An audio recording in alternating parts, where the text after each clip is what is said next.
আমার মেয়ে ফাতেমার কাছে যাও, আমার কাছে কিছু নাই, যাও আমার মেয়ে ফাতেমার কাছে যাও, থাকতে পারে।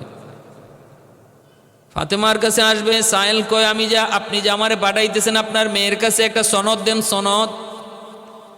নবী বলে, কি সনদ? কয়, সাহাবী একজন দিয়া দেন, সালমান ফার্সি রাদিয়াল্লাহু তাআলা আনহুকে নবী সাথে দিয়ে দিলেন।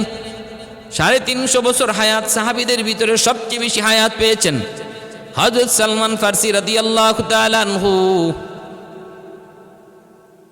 সবচেয়ে বেশি সাহাবীদের পুরুষদের মধ্যে আর নারী সাহাবীদের মধ্যে সবচেয়ে বেশি লম্বা হায়াত পেয়েছেন হযরত আসমা বিনতে আবি বকর রাদিয়াল্লাহু তাআলা আনহু। আম্মা জান আয়েশা সিদ্দিকা রাদিয়াল্লাহু তাআলা আনহার বোন আসমা রাদিয়াল্লাহু তাআলা আনহা সাহাবিয়াদের ভিতরে সবচেয়ে বেশি হায়াত পেয়েছেন। আর পুরুষদের মধ্যে লম্বা হায়াত পাইছেন সালমান ফার্সি রাদিয়াল্লাহু তাআলা আনহু। এনাকে সাথে দিয়ে দিছেন ওই সালমান ফার্সি রাদিয়াল্লাহু তাআলা আনহু। তিনি আয়েশা খাতুনে জান্নাতকে ডাক দিয়ে বলতেছেন, নবী পাঠাইছেন, ঘরে কিছু আসেনি সাইলকে কিছু দেওয়ার মতো। তিনি ঘর তালাশ করে দেখেন, দেওয়ার মতো কিছুই নাই। একটা চাদর ছিল, চাদরখানা দিয়া বলতেছেন, এই চাদরখানা নিয়ে যান। আর চাদরটা ইহুদির বাড়িতে বন্ধক রেখে কিছু ওই সাহেলকে দিয়ে বিদায় করেন। এছাড়া আমার ঘরে দেওয়ার মতো কিছুই নাই। ইহুদির বাড়িতে নিয়ে তিনি চাদরটা দিলেন। চাদরটা দেখে ইহুদি অবাক হয়ে গেল।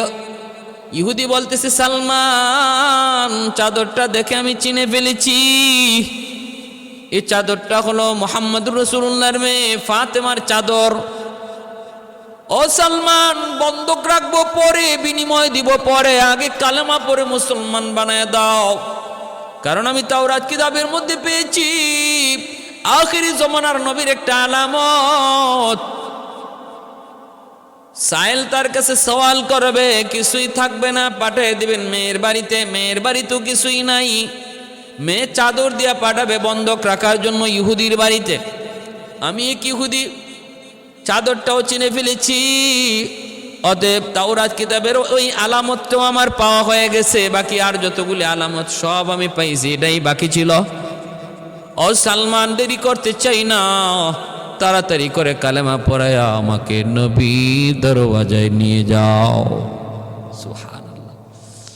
ওয়াল্লাইলু মিগে জুলফে মুহাম্মদ কাতারান্নুম ওয়াশ-শামসু মিন রুখসারাই আহমদ কাতারান্নুম ওয়াল ফজর মে হে সুবহে রিসালত কি বেশারত वल असर में है दौर नबूवत की बेशारत हर फूल में है रूए मदीना का तबस्सुम शाखों की लचक में बेक़दा का तकल्लुम यासीन से मौला ने कभी उनको पुकारा आमीन कभी और कभी तौसीन इशारा। এজন্য আমার ভাইরা বলতেছিলাম, হযরত দাউদ আলাইহিস সালাম বলতেছে, মারে একজন সাইলের অভাব পূরণ করার জন্য তুমি যে চেষ্টা করেছো, তদবির করেছো, এই কারণে আল্লাহর কাছে তোমার আমলটা এত পছন্দ হয়েছে, এত পছন্দ হয়েছে। ঠিক আছে, ঠিক আছে, বুঝলাম। এই হলো দ্বিতীয় নম্বর বিচার। 3 নম্বর বিচারটা হলো আমার ভাইয়েরা বন্ধুরা, 3 নম্বর বিচারটা হলো একজন সুন্দরী মহিলা দাউদ আলাইহিস সালামের কাছে বিচার নিয়ে আসলো, হুজুর আল্লাহ আমাকে সুন্দরী করে বানাইছে, রূপ দিছে, সৌন্দর্য দিছে। আল্লাহ আমাকে রূপ দিছে, সৌন্দর্য দিছে, এটা আমার হাতের কোনো কামাই না, আমার হাতের কোনো কামাই না। আল্লাহর দেওয়া রূপ, আল্লাহর দেওয়া রূপ, আল্লাহর দেওয়া গুণ। আজকে আমার ওই রূপের কারণে আমি বড় বিপদে আছি। মানুষ আমাকে নিয়ে মন্দ করে, মন্দ কথা বলে, কেউ প্রিজিং করে, আমাকে নিয়ে বিভিন্ন ধরনের চিন্তা, কুচিন্তা, খারাপ চিন্তা করে। এখন আমি কি করব? মানুষের অস্থির বানায় ফেলতেছে, মানুষ আমাকে অস্থির বানায় ফেলতেছে, মানুষ আমাকে অস্থির বানায় ফেলতেছে। হুজুর আপনার কাছে আবদার। আমি কাজীর কাছে বিচার নিয়ে গেছিলাম। কাজী কি বিচার করবে? সেও আমার রূপ দেখে পাগল হয়ে গেল। আমার রূপ দেখে পাগল হইয়া কাজীও আমাকে বিয়ের প্রস্তাব দিয়ে বসছে। আমি কাজীকে বসলাম, কাজীকে বললাম, না না, আমি তোমার কাছে বিয়ে বসতে রাজি না, বিয়ে বসতে রাজি না। এই কাজীর বিরুদ্ধে অভিযোগ দিলাম আরেক কাজীর কাছে। ওই আরেক কাজী সেইটার বিচার কি করবে? সেও দেখা যায় আমার রূপে পাগল হয়ে আমাকে বিয়ে করার জন্য পাগল প্রস্তাব দিয়া বসছে। আমি বললাম না না, দরকার নাই, বিয়ের আমার সময় হয় নাই, আমি বিয়ে বসবো না, পছন্দ হয় না আমার পছন্দ মতো স্বামী আমি নিজে পছন্দ করব। ভাইয়েরা বন্ধুরা, 3 নম্বর কাজীর কাছে গেলাম। 3 নম্বর কাজীও আমাকে নিয়ে এই চিন্তাই করে, কয় বেড়া দিলাম ফসল বাঁচানোর জন্য, দেখা যায় বেড়ায় ফসল খেয়ে ফেলে। আমাদের সমাজে এমন আসেনি না নাই? আসেনি না নাই? অভাব নাই, অভাব। যে বিচার করবে, যে অপরাধের বিচার করবে সেই সবচেয়ে বড় অপরাধী। যে চুরির বিচার করবে সেই সবচেয়ে বড় চুর। যে সন্ত্রাসীর বিচার করবে সেই সবচেয়ে বড় সন্ত্রাসী। যে ডাকাতির বিচার করবে সেই সবচেয়ে বড় ডাকাত, সবচেয়ে বড় ডাকাত। যে জুলুমের বিচার করবে সেই সবচেয়ে বড় জালেম। এমন আসেনি না নাই? যেই সমাজের চিত্র এমন, এই সমাজ থেকে কেমন করে ইনসাফ আশা করা যায়? কেমন করে ইনসাফ আশা করা যায়? মনে রাখবা, যেই সমাজের মধ্যে ইনসাফ নাই, শুধু জুলুম আর জুলুম, ওই সমাজের মধ্যে কোনোদিন আল্লাহর পক্ষ থেকে রহমত আসবে না, শুধু গজব আর গজব আসবে। গজব আর গজব, করোনা যাবে, বড় করোনা আসবে, মহামারী যাবে, বড় মহামারী আবার আসবে। এটা মানুষের হাতের কামাই, মানুষের হাতের কামাই। জহারাল ফাসাদু ফিল বাররি ওয়াল বাহরি বিমা কাসাবাত আইদিন নাস। আল্লাহ পাক রব্বুল আলামিন কয়, স্থল আর জলের মধ্যে, জলে স্থলে যত বিপর্যয় সব কিছু কিন্তু তোমাদের হাতের কামাই, হাতের কামাই, হাতের কামাই। এজন্য ভাইয়েরা বন্ধুরা, সমাজ থেকে জুলুম দূর করো, জুলুম দূর করো। জুলুম আল্লাহ পছন্দ করে না। আল্লাহ পাক যেই সমাজে জুলুম হয়, এই সমাজের উপরে আল্লাহ পাকের গজব নেমে আসে, গজব। ভাইয়েরা বন্ধুরা, জন্য বলতেছিলাম, মুসা আলাইহিস সালামের কাছে মানুষজন আইসা নালিশ করলো, হুজুর এলাকায় বৃষ্টি নাই, রহমতের বৃষ্টি নাই, একদম সব কিছু ফেটে চৌচির হয়ে গেছে, শস্য নাই, অভাব দুর্ভিক্ষ চলছে, খানা খাদ্য তো দূরের কথা, মানুষ মানুষে খাইব। মানুষ মানুষের ডরে পাহাড়ে গিয়ে আশ্রয় নিছে, হুজুর একটু দোয়া করেন। আল্লাহ পাক মুসা, আগে ওদেরকে বলো জুলুম বন্ধ করতো, জুলুম বন্ধ করতে বলো। জুলুম বন্ধ না করলে মানুষ মানুষকে খাবে, মানুষ মানুষের রক্ত খাবে। এই জুলুম বন্ধ না করা পর্যন্ত কোনোদিন আমি আল্লাহর পক্ষ থেকে গজব যাবে না, গজব যাবে না। এজন্য আমাদের সমাজের সমাজপতিদেরকে বলবো, আমার ভাইয়েরা বন্ধুরা, যদি দেশ বাঁচাতে চাও, জাতি বাঁচাতে চাও, নিজে বাঁচতে চাও, জুলুম বন্ধ করো, ইনসাফের সমাজ কায়েম করো, ইনসাফের সমাজ কায়েম করো। ওই মহিলা ইনসাফ পায় না, বিচার পায় না, যেখানে যায় সেখানে জুলুমের শিকার, যেখানে যায় সেখানেই জুলুমের শিকার। কাজী 3টার কাছে গেছে, 3টাই জুলুম করেছে। এইবার সে বিয়ে তো বসে না, কারো কাছে গিয়ে বিচার পায় না, এখন নীরব হয়ে গেছে, যাবে কার কাছে? উল্টা ওই কাজীরা, ওই 3 কাজী যায়া দাউদ আলাইহিস সালামের কাছে বিচার দেয়, খলিফার কাছে বিচার দেয়, রাষ্ট্রপ্রধানের কাছে বিচার দেয়। কয় অমুক এলাকার এক মহিলা খুব সুন্দরী, কারো কাছে বিয়ে বসে না, কেমনে বসবে? তার চরিত্র খারাপ, চরিত্র খারাপ, মানুষকে সে পছন্দ করে না, সে পছন্দ করে কুকুরকে।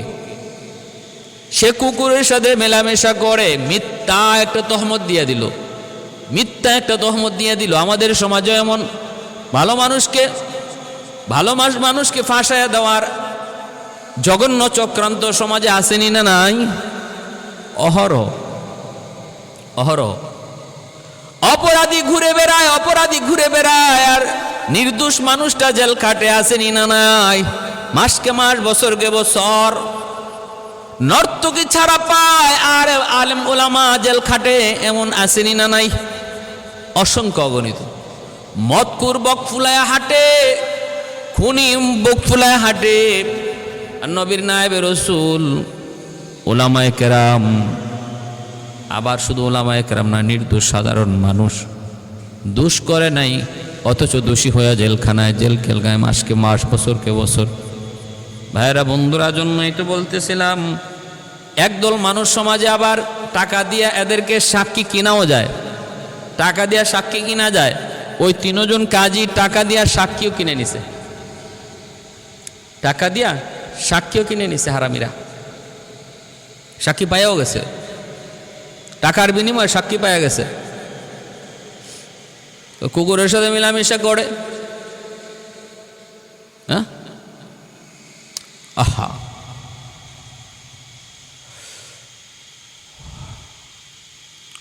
ভাইয়েরা আমার, পাকিস্তানের আদালতে এমন একটা মামলা ছিল, কয়েক বছর আগে আমি পত্রিকায় পড়েছি। পাকিস্তানের আদালতে মামলাটা ছিল, এক জজ সাহেবের কাছে এক মহিলার বিরুদ্ধে এরকম বিচার আসছে। কি বিচার? মহিলা কুকুরের সাথে জিনা করে। জজ সাহেব টেনে পড়ছে বিপদে, মহিলা অস্বীকার করে, মহিলা অস্বীকার করে। জজ সাহেব পড়ছে টেনে চরম বিপদে, যে এই মামলার রায় সে কি দিবে, মহিলা দোষী না নির্দোষ কেমনে প্রমাণ করবে। জজ সাহেবের বউ কয়, কি ব্যাপারে এত টেনশন দেখাইতেছে? বলে, টেনশন করবো না, ঘটনা তো জটিল, এক মামলা আসছে। কি কয়? ঘটনা হলো এই, মামলা হলো এই। তো জজ সাহেবের বউ কয়, ঠিক আছে, আমার কাছে পাঠাও, আমি প্রমাণ করতে পারবো। ওই মহিলাকে জজ সাহেবের বউর কাছে আনা হয়েছে। সে তারে পরীক্ষা করছে, পরীক্ষা করিয়া নাভির নিচে কুকুরের পায়ের নখের আঁচড় পাইছে। জজ সাহেবের বউ জানায় দিছে যে হ্যাঁ সত্যি সে কুকুরের সাথে মিলামেশা করে। জজ সাহেব রায় দিয়ে দিছে আদালতে, মহিলা দোষী, সে কুকুরের সাথে প্রমাণিত হয়েছে সে কুকুরের সাথে মিলামেশা করে। কেমনে? কয়, আমার বেবি সাহেব প্রমাণ করেছে। এমনি ওই মহিলা কয়ে উঠছে, মাননীয় আদালত, আমিও আজকে এই কথা বলে দিলাম, আমি যেমন কুকুরের সাথে অপকর্ম করেছি, আপনার স্ত্রীও 100% কুকুরের সাথে অন্যায় করে, জিনা করে। কারণ যে কুকুরের সাথে জিনা করে সেই শুধু এটা জানে, আর নতুবা কেউ জানে না, আর চেক করে এটা পাবেও না। আপনি আপনার স্ত্রীর নাভির নিচে কুকুরের আঁচড় পাবেন। জজ সত্যি তার স্ত্রীর নাভির নিচেও কুকুরের আঁচড় পাইছে। নাউজুবিল্লাহি মিন যালিক। এটা ইউরোপীয় কালচার, কুকুর পালা, কুকুরের সাথে বন্ধুত্ব করা, হাইওয়ানের সাথে বন্ধুত্ব করা, ইউরোপীয় কালচার। এটা মানুষ নয়, জানোয়ার। এটা মানুষের রুচি নয়, হাইওয়ানের রুচি। আল্লাহ বলেন, ওয়ালাকাদ যারানা লিজাহান্নামা কাসীরাম মিনাল জিন্নি ওয়াল ইনস লাহুম কুলুবুল লা ইয়াফকাহুনা বিহা ওয়া লাহুম আ'য়ুনুল লা ইউবসিরুনা বিহা ওয়া লাহুম আযানুল লা ইয়াসমাউনা বিহা উলাইকা কাল আনআম বাল হুম আদাল উলাইকা হুমুল খাসিরুন। আমি আল্লাহ মানুষ এবং জিন জাতি থেকে কিছু মানুষ আর জিনকে শুধু জাহান্নামের জন্য সৃষ্টি করেছি। চোখ দিয়েছি, অথচ চোখ দিয়ে ওদের চোখ নাই, কান দিয়েছি, কান দিয়েও যেন কান নাই, হৃদয় দিয়েছি, হৃদয় দিয়েও যেন এদের হৃদয় নাই। কারণ আমি আল্লাহ কান দিছি যে জন্য, এই জন্য কানকে ব্যয় করে না, চোখ দিছি যে জন্য, এই জন্য চোখকে ব্যয় করে না, হৃদয় দিছি যে জন্য, এই কাজে হৃদয়কে ব্যয় করে না। উলাইকা কাল আনআম, এরা চতুষ্পদ জন্তুর মতো। আনআম মানে চতুষ্পদ জন্তু। আল্লাহ বলেন এরা উলাইকা কাল আনআম, চতুষ্পদ জন্তুর মতো। এতটুকু বলি আল্লাহ ক্ষান্ত হন নাই, বলেন বাল হুম আদাল, বরং এর চেয়েও আরও বেশি নিকৃষ্ট, এর চেয়েও আরও বেশি নিকৃষ্ট। অতএব ভাইয়েরা বন্ধুরা মনে রাখবেন, ওই মহিলার বিরুদ্ধেও ওই 3 জন কাজী এমন একটা অভিযোগ দেওয়া বসলো যে হুজুর ওই মহিলা কুকুরের সাথে ব্যভিচার করে। সাক্ষী কয় যে সাক্ষী 3 জন সাক্ষী হাজির করছে, ওই টাকা কিনা সাক্ষী। আপনি হাইকোর্টে গেলে জজ কোর্টে গেলে দেখবেন নগদে পয়সা দিয়ে আপনি সাক্ষী পাইবেন, নগদ। মামলাতে সাক্ষী চাইবেন, সাক্ষী ওইখানে খাড়াই দিছে, সাক্ষী খাড়ানো আছে। মামলা সিলেটের, সাক্ষী দিতেছে যশোরের, মামলা ফরিদপুরের, আর সাক্ষী হলো শেরপুরের। আগুন লাগছে শেরপুর, আর হ্যাঁ বলে পানি নিয়ে আইছে ফরিদপুর থেকে। আদালত পাড়ায় কি শাস্তিটা যে হবে এই মিথ্যাবাদী সাক্ষীদের। শাহাদাতুজ জুর, আল্লাহ নবী তার হাদিসে বলছেন এরা কঠিন থেকে কঠিন শাস্তির মুখে পড়বে কিয়ামতের ময়দানে। এমন মানুষ বুঝি এমন পথেও টাকা কামাই করে, একটা মিথ্যা সাক্ষীর দ্বারা একটা নির্দোষ মানুষকে সারা জীবনের জন্য কারাগারে আবদ্ধ করে দেওয়া, বিবি বাচ্চা এতগুলা মানুষের এত আহাজারি, আর ছোট ছোট বাচ্চাগুলির কান্নার এই যে মনের যে ব্যথা বেদনা আল্লাহর দরবারে কিভাবে যায় লাগতেছে এই মিথ্যা সাক্ষীদাতাদের কারণে।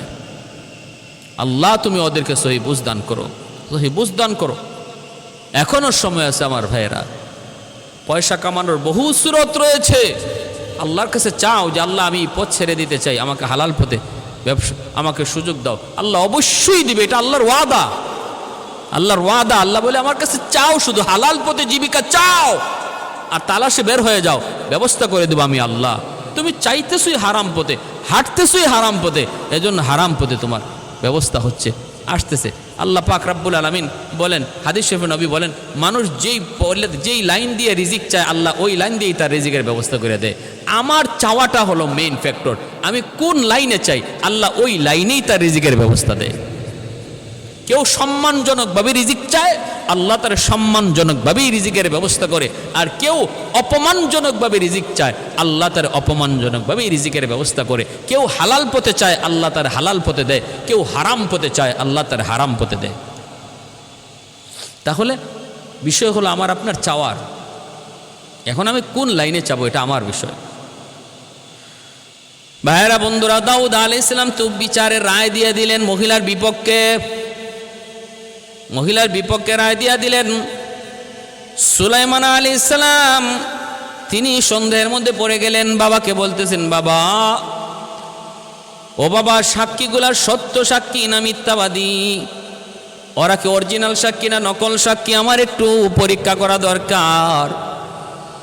বাবা তোমার রায় শরীয়ত সম্মত রায়, কারণ হলো ইসলামী আদালতের সাক্ষীর প্রমাণের দ্বারা যদি ঘটনা প্রমাণিত হয় তাহলে বিচারের রায় হয়ে যায়। এখানে সাক্ষীর দ্বারা প্রমাণিত হয়ে গেছে, যেমন আল্লাহর নবীর কাছে এরকম সাক্ষীর দ্বারা প্রমাণ হয়ে গেছিল যে আবু বকর সিদ্দিক ইহুদিকে একটা চর মারছেন। আল্লাহর নবীকে গালি দেওয়ার কারণে ইহুদির গালে চর মারছেন, কিন্তু ইহুদি আল্লাহ নবীর কাছে অস্বীকার করে, কয় না আমি আপনাকে গালি দেই নাই, আবু বকর আমার এমনি মারছে। আবু বকর সিদ্দিক বলেন, না না আমি এমনি মারি নাই, আপনারে গালি দিছে গো নবী, এজন্য মারছি। আল্লাহ নবী বলেন, আবু বকর তোমার দাবির সপক্ষে সাক্ষী আনো, কিন্তু তুমি যে তারে মারছো গালি সাক্ষী, গালের মধ্যে এখনই দাগ বসে আছে। আবু বকর সিদ্দিক সাক্ষী আনতে পারেন না। মায়ার নবী রায় দিয়ে দিবেন আবু বকর সিদ্দিকের বিপক্ষে, কারণ নবী ভালো করে জানেন আবু বকর কোনোদিন মিথ্যা বলে না। কিন্তু মুহাম্মদুর রাসূলুল্লাহর আদালতে বিচার সাক্ষীর দ্বারা প্রমাণ হয়, যদি প্রমাণিত না হয়, সাক্ষীর দ্বারা যদি অন্যায় প্রমাণিত হয়ে যায়, তাহলে তো বিচার ওই দিকেই রায় দিতে হবে। আবু বকরের বিরুদ্ধে নবী রায় দিয়ে দিবেন। নবী ভালো করে জানেন আবু বকর নির্দোষ, ইহুদি মিথ্যা বলতেছে, আবু বকর সত্য বলতেছে। ওই অবস্থায় আবু বকর বলে, নবী গো ঘটনাটা ঘটছে একটা বাবলা গাছের নিচে, মানুষজন কেউ ছিল না। আমি আবু বকরের মন বলে ওই গাছের নিচে যায় যদি মায়ার নবী তিনি গাছ থেকে সাক্ষী চান, গাছের জবান আল্লাহ খুলে দিবেন। মায়ার নবী গাছের কাছে যাইয়া তিনি ডাক দিলেন, গাছ রে তোর সামনে কি হয়েছে একটু বল। আল্লাহর হুকুমে গাছের জবান খুলে গেল। গাছ জবাব দিয়া বলতেছে, নবী আবু বকর যা বলেছে সত্য বলেছে, ইহুদি যা বলেছে মিথ্যা বলেছে। ভাইয়েরা বন্ধুরা, জন্য ইসলামী আদালতে হলো আল বাইয়িনাতু আলাল মুদ্দাই ওয়াল ইয়ামিনু আলা মান আনকার। সাক্ষী প্রমাণের দ্বারা তুমি তোমার দাবি প্রমাণ করো, আর যদি না পারো ওই যে বিবাদী সে কসম করে তার পক্ষে রায় নিয়ে নিবে।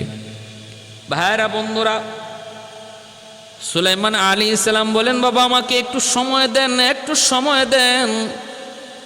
কয় ঠিক আছে, সময় দিলাম। এইবার তিনি বলতেছেন, আসো দেখি। তিনজন সাক্ষীরা তিনি আলাদা আলাদা করে নিতেছেন, আলাদা আলাদা করে। তুমি যে বললা ওই মহিলারে দেখছো কুকুরের সাথে সে জিনা করছে, এই কুকুরের রংটা কেমন ছিল?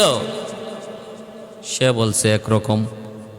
দ্বিতীয় জনকে বলছেন আরেক জায়গায় নিয়ে, তুমি যে দেখছো রং কেমন ছিল? সে বলছে আরেক রকম। তৃতীয় জনকে বলছেন, তুমি যে বলছো রংটা কেমন ছিল? সে বলছে আরেক রকম। এইবার দাউদ আলাইহিস সালাম আল্লাহর দরবারে শুকরিয়া আদায় করেন, তওবা করেন, মালিক আমি ভুল পথে হাঁটতেছিলাম, আমার সন্তান সুলাইমান আজকে প্রমাণ করে দিছে আল্লাহ, নতুবা একটা নির্দোষ মহিলার উপরে তো আমি জুলুম করে বসেছিলাম। প্রমাণিত হয়ে গেছে এই সাক্ষীগুলা মিথ্যা, এটা বানানো সাক্ষী, কিনা সাক্ষী। তিনজনের তিন কালার কইছে, কুকুরের কালার। ভাইরা বন্ধুরা, জন্য বলতেছিলাম আল্লাহর কোরআনের জ্ঞান যাদের ভিতরে থাকে তাদের জ্ঞানের সাথে কেউ পারে না। উলামায়ে কেরামকে দেখতে মনে হয় এরা শুধু কোরআন হাদিস জানে, জাগতিক শিক্ষা জানে না, কিন্তু তাই বইলা তাদেরকে মূর্খ মনে করো না, তাদের বইলা তাদেরকে জ্ঞান শূন্য মনে করো না। কারণ আসমানি জ্ঞান যাদের অন্তরে থাকে, যাদের বিবেকে থাকে, এর চেয়ে বড় জ্ঞানী আর কেউ হয় না। বলবো মাদ্রাসার ছাত্র শুধু বাচ্চা আলমগীর উজির কয়, আপনি আলেমুল আমারে কি পাইছেন? খালি আলেমদেরকে কাছে টানেন। এই মৌলবীরা কি জানে? মৌলবীরা কি জানে? কিছু সমাজে এইরকম নাস্তিক আসেনি না নাই? মৌলবীদেরকে টিটকারি দিয়ে কথা কয়, কয় একটা ম্যাচ লাইট বানাইতে পারবে, একটা ম্যাচের কাঠি বানাইতে পারবে মৌলবীরা। আবার যখন জঙ্গির তহমত লাগায় তখন কয় না না ওরা বোমা বানাইতে জানে, বোমা বানাইতে জানে। একবার কয় ম্যাচের কাঠি বানাইতেছি নে, আরেকবার কয় বোমা বানাইতে জানে। যখন যে কথা বললে পরে মৌলবীরে ঘায়েল করা যায় তখন ওই কথাটা কয়। ওই হারামির দল, ওই নিয়ম হারামের দল, যারও সন্তানের দলগুলি। বাচ্চা আলমগীর কয় মৌলবীরার মাথায় কি পাইছি এটা তুমি দেখবা, একটু দেখান তো। কত মন্ত্রী তুমি কই পুকুরে কয় গ্লাস পানি আছে বলো তো? মন্ত্রী কয় এটা কেমন প্রশ্ন? এই পুকুরে কয়েক গ্লাস পানি আছে এটা কেমন করে বলবো? গ্লাস বইরা বইরা পানি ফালাইতে হবে, তারপরে গণনা করে শেষে বলা যাবে কয়েক গ্লাস পানি আছে। এমন প্রশ্ন তো আমি আমার বাপ দাদা সদ্য গোষ্ঠীতেও শুনছি না। এটা আপনি কেমন প্রশ্ন করলেন? আর কোনো প্রশ্ন নাই? বাসা এখন আইডিয়া আছে। আমার প্রশ্ন এটাই, তুমি পারবা কিনা? কয় না পারবো না। কইতে দেখো একটা মাদ্রাসার ছাত্র কেমনে পারে। ডাক দিছে, ও বাবা এদিকে আয়। কোন মাদ্রাসায় পড়ো? অমুক মাদ্রাসায় পড়ি। বাবা একটা প্রশ্ন করি বলবা? কয় কি প্রশ্ন? কয় পুকুরে কয় গ্লাস পানি আছে বলতে পারবা? মাদ্রাসার তালেবে ইলম কয় স্যার এটা তো একবারে সহজ প্রশ্ন, ফানিবাত। মন্ত্রীর চোখ বড় বড় হয়ে গেছে, কয় কি? আমার প্রশ্ন শুই না পেট খারাপ হয়ে গেছে। আর মৌলবী কয় একদম পানিবাত। কও তো দেখি। কয় স্যার পুকুরটা যত বড়, গ্লাসটা যদি এত বড়ই হয় তাহলে মাত্র এক গ্লাস পানি। আর পুকুরটা যত বড়, গ্লাস যদি এর অর্ধেক হয় মাত্র 2 গ্লাস পানি। পুকুরটা যত বড়, গ্লাস যদি এর 3 ভাগের 1 ভাগ হয় তাহলে 3 গ্লাস পানি। 4 ভাগের 1 ভাগ যদি হয় গ্লাসটা তাহলে 4 গ্লাস পানি। এবার বাদশাহ মন্ত্রীরে করে, মন্ত্রী শুনলি আরো বলবে না এখানে থামবে? কয় না আর বলা লাগবে না স্যার, আমার বুঝ হয়ে গেছে। সে যেই সিস্টেমে আসতেছে ছোট্ট ক্লাস পর্যন্ত আসতে ওর কোনো সমস্যা হবে না বলে দিতে পারবে। তখন আজকে থেকে আমি প্রমাণ পেলাম আলেম উলামার মাথার মধ্যে আসমানি জ্ঞান, দুই জাহানের জ্ঞান। আমরা ওদের সামনে মূর্খ জাহেল, আমরা জাহেলে মুরাক্কাব। আলেমদের মাথায় অনেক জ্ঞান। ভাইরা বন্ধুরা, আরেকটা ঘটনা লেখছেন থানভী আলাইহির রহমাতার কিতাবের মধ্যে। মাদ্রাসার নাজিম সাহেব হুজুরকে গ্রেপ্তার করে নিয়ে গেছে পুলিশ, গ্রেপ্তার করে নিয়ে গেছে। বড় হুজুর গিয়ে হাজির জজ সাহেবের সামনে নাজিম সাহেব হুজুরের পক্ষে। উকিল কয় মাননীয় আদালত, হুজুর মুজুর দিয়া এই আদালতে কোনো আর্গুমেন্ট চলবে না, শুনানি চলবে না, উকিল ধরতে বলেন। বড় হুজুর বলতেছে, স্যার আমরা বড় গরিব, উকিল ধরার মতো সামর্থ্য নাই। আমার নাজিম সাহেব হুজুরের পক্ষে আমি কথা বলতে চাই, একটু সুযোগ দিবেননি? প্রতিপক্ষ উকিল কয়, না না না না, সম্ভবই না স্যার। হুজুর কি বলবে? এখানে বলতে হইলে এইরকম বোরকা লাগাইতে হয়, তারপরে কুটমুট লাগাইতে হয়, তারপরে মাননীয় আদালত, ইয়োর অনার, মাই লর্ড, কত কথা বলতে হয়। এগুলা মেসাব হুজুর কোত্থেকে বলবে? টাই নাই, টুই নাই, বুরকা নাই, উনি আই সেখানে কথা কইব। মাননীয় আদালত কইয়া ডাকই দিতে পারবো না আপনারে। মাই লর্ড কোয়া চিনবই না, লর্ড কি জিনিস চিনি নাকি? হুজুর বলতেছেন, না মাননীয় আদালত, আমি একটু সময় চাই, আমি আমার মক্কেলের পক্ষে লড়ব। তখন মাননীয় আদালত তিনি একটু সদয় কইরা অনুমতি দিয়ে দিছে। কয় ঠিক আছে, আপনি কথা বলেন। তো এমনি উকিল কয়, মাননীয় আদালত, আমি বুঝছি আপনি তার অনুমতি দিয়ে দিবেন, তো আমার কিছু কথা আছে। আমার কিছু কথা হইল, হুজুররা তো, কারণ ওরা মানুষের দিল নরম করা খুব ভালো চিনে, হ্যাঁ, এই বাপমার কথা কইয়া, জান্নাত জাহান্নামের কথা কইয়া, কবরের কথা কইয়া দিব একটু কাইন্দিয়া, আপনিও দিবেন কাইন্দিয়া। যখন আপনার দিল নরম হয়ে যাইব, মামলা রায় দিবেন কিতা, আপনি কান্দার চোটে রায় দিলাইবেন হুজুরের পক্ষে। অতএব মাননীয় আদালত, এই আদালতে হুজুরের লম্বা কথা কওয়ার কোনো সুযোগ নাই। এরকম কবরের কথা আর এরকম এই বাপমার কথা তুললিয়া এই আলোচনা করার কোনো সুযোগ এখানে দেয়া যাবে না। খুব সংক্ষেপে বলতে হইব কথা, হ্যাঁ, সংক্ষেপে কথাগুলো বলতে হইব। আমি শুধু ওনাকে হ্যাঁ অথবা না এই কথাটা জিজ্ঞেস করব, কয়েকটা প্রশ্ন করব, এই প্রশ্নের জবাব উনি দিবে, আর এই প্রশ্নের জবাবটা উনি হ্যাঁ অথবা না কইয়া দিবে। এটা যদি রাজি হয় তাহলে আমি রাজি আছি। তখন আদালত জিজ্ঞাসা, হ্যাঁ উকিল সাহেব, আপনারা হান আর কইয়া জবাব দেওয়ার জন্য কিছু প্রশ্ন করবে, প্রশ্নের উত্তরটা আপনি হ্যাঁ অথবা না কইয়া জবাব দিবেন, এর বাইরে কিছু বলতে পারবেন না, পারবেন এটা? তখন হুজুর বলে, এটা কেমন কথা যে আমি শুধু হ্যাঁ অথবা না কইয়া জবাব দিব? এই এমনও তো কথা থাকতে পারে যে কথাটা হাও কওয়া যায় না, নাও কওয়া যায় না। উকিল এখন, না না, দুনিয়াতে এমন কোনো কথাই নেই যে কথা হ্যাঁ অথবা না কইয়া কওয়া যায় না, মাঝখানে কোনো কথা নেই। আপনি যদি পারেন তাইলে পড়েন, নাইলে আপনার কথা এখানে শোনা যাবে না। তখন হুজুরের কথা, ঠিক আছে, আপনি যে বললেন পৃথিবীতে এমন কোনো কথা নাই যে কথা হ্যাঁ অথবা না কয়ে দেওয়া যায় না। আমি আপনার একটা কথা জিজ্ঞেস করব, একটা প্রশ্ন করব, আপনি হ্যাঁ অথবা না কয়ে জবাব দিয়েন তো, পারবেন? হ্যাঁ 100% পারবো।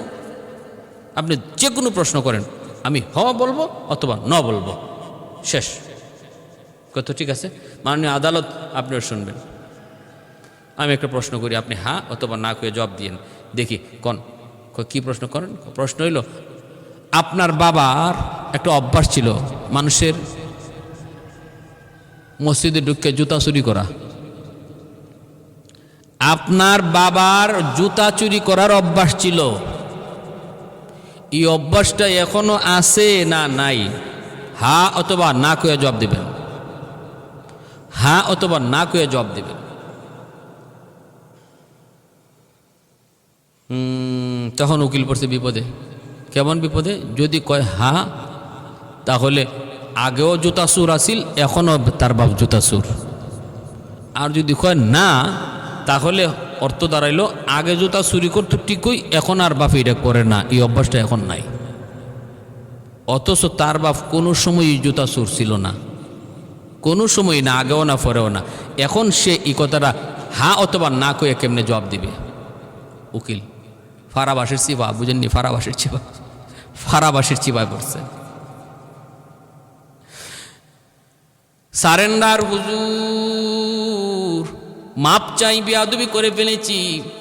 এত জ্ঞান আপনারা রাখেন কোরআন হাদিস, যাদের সিনা আছে, যাদের ব্রেইনে আছে, এদের জ্ঞান নিয়ে এত বেশি আমি আগে বুঝি নাই। মস্কারি করতাম, ঠাট্টা করতাম, মাপ চাইলাম। আমি আর জীবনে কোনোদিন কোনো হুজুরকে নিয়ে মস্কারি করব না, ঠাট্টা করব না, আর কোনোদিন মস্কারি করব না, ঠাট্টা করব না। মাপ চাই, মাপ চাই, এই বইলা মাপ চাই হুজুরের কাছ থেকে বিদায় নিল।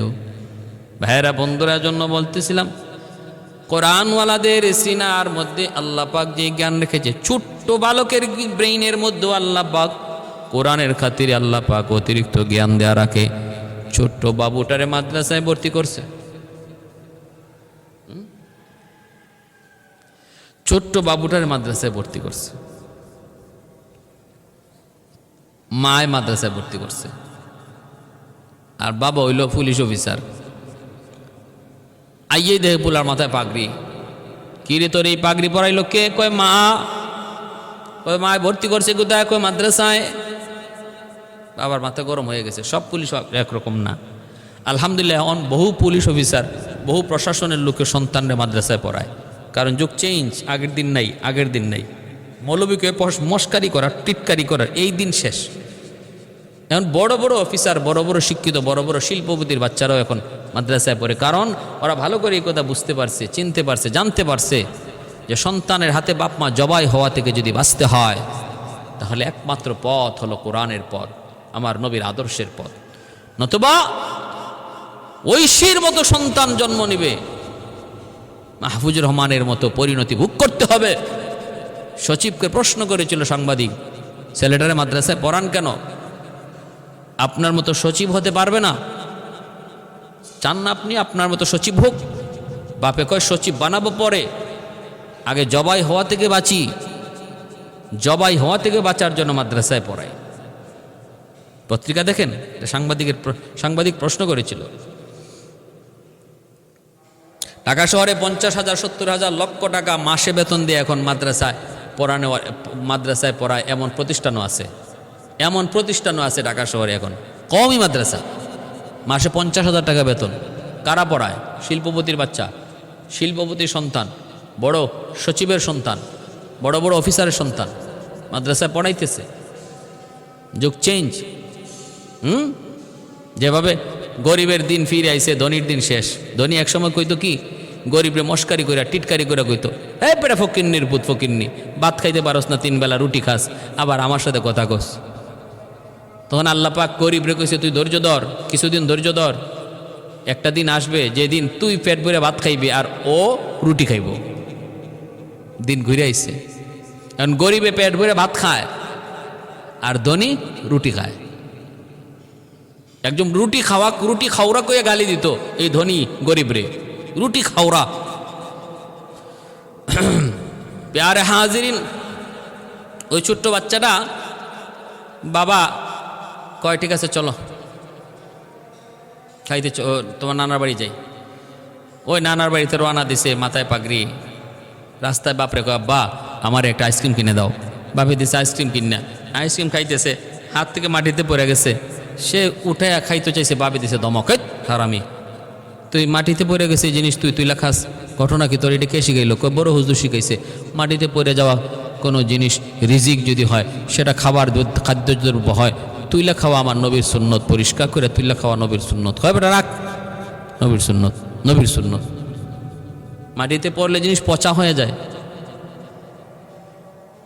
আর এই জিনিস তুইলা খাইলে মানুষ অভদ্র হয়, অভদ্র মানুষ অভদ্র কইব মাটির জিনিস তুইলা খাইলে। তোমার আব্বা একটা নতুন আইসক্রিম কিনে দিব। বলা কয় ঠিক আছে আব্বা। মনে মনে কয়, আল্লাহ আমারে একটু সুযোগ করে দিও, আমার আব্বারে আমি সুন্নত শিখাইতাম, নবীর সুন্নত শিখাবো, একটু সুযোগ করে দিও। কিছু দূর যাবার পরে দেখা যায় রাস্তা পিছলা, মা পিছলা গায়ে পড়ে গেছে। মোটা পুলিশের বউ, চিকন হওয়ার তো কোনো কথাই ওঠে না, প্রশ্নই ওঠে না। পুলিশের বউ মোটা তো হবেই। পাশ দিয়ে পড়ে গেছে মাটিতে। এখন বাপ গেছে তোলার জন্য, পোলা যায় আব্বার হাত ধরে কয়, আব্বু মাটিতে পড়লে জিনিস পচা হয়ে যায়, পচা জিনিস উঠাইলে অভদ্র হয়। বাজার থেকে তোমার জন্য নতুন আম্মু কিনে দিমু। এখন বাপে বুঝছে হয় হাই হাই হাই, আমার ছেলে আমারে কি শিখাইলো, কই কি শিখাইলে, কই আব্বু নবীর সুন্নত শিখাইছি, পড়লে জিনিস পচে না, পড়া জিনিস উঠাইলে অভদ্র হয় না গো আব্বা। বাবা বুকে জড়ায় ধরছে, কয় বাবা আমি বুঝছি রে বাবা, বুঝছি ও বাবা বুঝছি, আর কোনোদিন এমন কথা বলবো না, এমন কথা বলবো না। মান আহাব্বা সুন্নতি, মান আহাব্বা সুন্নতি, আল্লাহ পাক আল্লাহ নবী রহমতের নবী বলে যে আমার সুন্নতকে ভালোবাসলো সে আমি নবীর সাথে জান্নাতে থাকবে। নবীর সুন্নতকে আঁকড়ায় ধরবো। এজন্য আমি বলতেছিলাম ভাইয়ের আমার, সুলাইমান আলাইহিস সালামের ঘটনা বলতেছিলাম। দাউদ আলাইহিস সালামের কাছে 3টা বিচার নিয়ে আসলো, 3টা বিচার ছিল অদ্ভুত বিচার। সুলাইমান আলাইহিস সালাম তিনিও সমাধান দিয়েছেন। দাউদ আলাইহিস সালামের সমাধানও শরীয়ত সম্মতই ছিল, তবে সুলাইমান আলাইহিস সালামের সমাধানটা আরও উত্তম ছিল। সুলাইমান আলাইহিস সালাম প্রমাণ করলেন, এই 3টা সাক্ষী হলো মিথ্যাবাদী সাক্ষী, প্রমাণ করলেন। তারপরে 3 জনকে উপযুক্ত শাস্তি দিয়া এই মহিলাকে বেকসুর খালাস ঘোষণা দেওয়া হলো। বেকসুর খালাস ঘোষণা দেওয়া হয়েছে। এই জন্য বলতেছিলাম সুলাইমান আলাইহিস সালামের এই যে ঘটনা, এই আশ্চর্যজনক বিচার ব্যবস্থা, এর ভিতরে আমাদের শিক্ষণীয় আসেনি না নাই? শিক্ষণীয়। আল্লাহ আমাদের সবাইকে সর্বদা ইনসাফের সাথে বিচার করার, সব রকমের জুলুম থেকে বাঁচার তৌফিক আল্লাহ আমাদের সবাইকে দান করুন। ওয়া আখির দাওয়ানা আনিল হামদুলিল্লাহি রাব্বিল আলামিন।